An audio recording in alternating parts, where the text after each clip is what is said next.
There's truly something really special about Mario Strikers Battle League on the Nintendo Switch. Battle League is an over-the-top arcade-style soccer or football, depending where you're from. It was released on June 10th of 22. At release, Battle League only had 10 characters, a handful of maps, and gear to customize your team, but since then, Nintendo upgraded with more characters, gears, and maps. So is Mario Strikers Battle League worth getting for the Nintendo Switch? Well, I'm Andrew, and let's kick our way into this. The original Super Mario Strikers came out on the Nintendo GameCube in 2005 with a Metacritic score of 76. 2 years later, Mario Strikers Charge was released on the Nintendo Wii, and eventually the Strikers franchise went dormant until 22. Battle League received a Metacritic score of 73, 3 points less than the original, and comparing user score, it dropped from an 8.6 to 4.2. But does this score really tell the story of the game? When the game came out, I stopped myself from purchasing the game because of the score and watched some of the reviews from other YouTubers and their thoughts on the game. I know mileage varies from person to person, just like this video, but I want to talk about the bad, the good, and what I wish from the game. So let's first start off with the bad and what about the game I don't like. First is the rubber band effect, and this is similar to what already exists in Mario Kart with the blue shell, but it's more intense here. If the AI is losing and there's less than a minute left, they go into hyperdrive mode.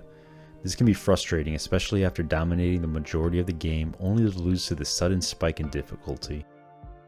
The majority of my playtime was in handheld mode where seeing your teammates' colored jerseys was difficult to distinguish, and I would perform a deep pass when my teammates were surrounded by the opposing team, and the ball intercepted was a constant mistake for me as I wanted to pass in a generally safe area. Let's pivot to what the game really is and all the features in single player mode. Upon starting the game, you're greeted with a brief introduction somewhere in space, two halves of a soccer field. And moving forward, I'm just going to mention soccer instead of football for the simplicity of it, but two fields are joined together depending on your team's selected field. On the main menu, you have a quick battle, cup battles, striker club, gear settings, training, striker rankings, and options. Quick battle, you can play solo, local wirelessly, and online play. Within solo mode, you have several options to customize to your current skill level. Cup battles is where I spend the most of my time because I just love having an end goal of winning a cup, where you have several types of cups with difficulty of normal or hard. Then each cup has different types of teams you deal with regarding style of gameplay. These teams can be shooting focused, passing, speed, strength, and skill, with the last cup being the best of each area. Each team has 2 lives, so if you lose once, you lose a life, but you still have a chance to win the cup, and I just love that. It really feels like the playoffs in my mind. Strikers Club is supposed to be the bread and the butter of the game in terms of online play where you can customize your club, but my main focus here is single player. Gear settings is where you can really alter your gameplay style or change some of the stats of your players with a penalty in another area. As you can add gear to your players, you need to spend coins, where each coin you earn in exhibition matches or even winning a cup. Training is exactly what it sounds like, and this is a tutorial on movement, controls, and strategy. I highly recommend first-time players as this gave me a good overview on what the abilities in-game are. Striker ratings is another online feature, and finally we have options itself. I got the hard stuff out of the way, and let's talk about the good of Battle League. Being an over-the-top arcade soccer game, expect it to loosely follow soccer rules and add in a fun factor with 2 primary ways to score a goal. You have your traditional aim and shoot, and then there is the hyper strike, which results in 2 points on a single goal. A prerequisite of this is to find a glowing orb, charge up your shot without getting interrupted, where a minigame opens up and you need to time your shots within 2 areas of a moving bar. If you align your shots perfectly, then you know you'll get the score. If they're not aligned at all within the colored range, it'll definitely be a miss. If you somewhat get it in range, it's up to chance if it goes in or not. I'm sure there's logic in the background, but when this happens against you, you can rapidly press the shoot button to deflect a shot as a goalie. If you kick an opponent without possession of the ball, you're penalized by the crowd giving the opponent their colored random blocks that only they could obtain. On the topic of random blocks, they're thrown by the crowd at random times that can be claimed, but you can only hold 2 items at a time. When you're in your opponent's defensive zone, this is when you can shoot the ball. So no trick shots from goal to goal. There are basically two types of shots that you can take. The standard shot by pressing A, which is governed by the player's shooting skill, and a charge shot that is governed by the player's technique skill by holding A. Customizing your player's gear is a huge plus for me too.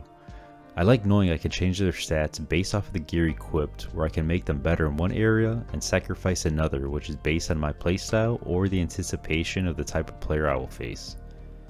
You have players very strong in one area, and with gear, you can really emphasize that. Let's take a look at Luigi and how he has good starting technique. Well, I could grow that technique with a sacrifice to other areas with the right equipment. Defensively, you can hit and tackle the opponent.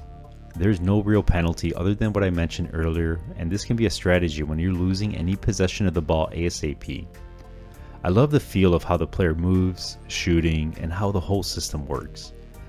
Outside of the rubber band effect, but I can understand where Nintendo is coming from. If you knew you had no chance to win early on against the opponent, there's a good chance you wouldn't have the incentive to continue getting crushed and might quit the game early.